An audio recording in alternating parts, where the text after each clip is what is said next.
ఇది వచ్చి పళ్ళు పాట అండి, చూడండి. ఇదిగోండి, ఇది పళ్ళు పాటు.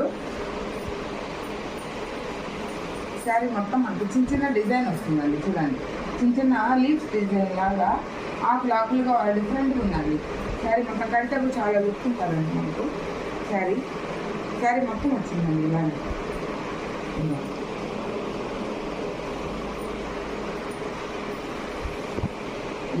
కట్టు కొమ్ములో కొంచెం దూరము ప్లెయిన్ వచ్చిందండి, ఇక్కడ నుంచి ఇక్కడ వరకు ప్లెయిన్ వచ్చింది అనమాట శారీ. ఎందుకంటే డిజైన్ అంతా మనం గుచ్చుకుంటుంది కదండి, అందుకోసమని కట్టు కొమ్ములో మాత్రం కొద్దిగా ప్లెయిన్ వచ్చింది. ఇదిగోండి, ఇది వచ్చి బ్లౌజ్ పార్ట్ అండి, కట్టు కొమ్ములోనే ఇచ్చారండి. ఇదిగోండి, దానికి ఇక్కడ మనకు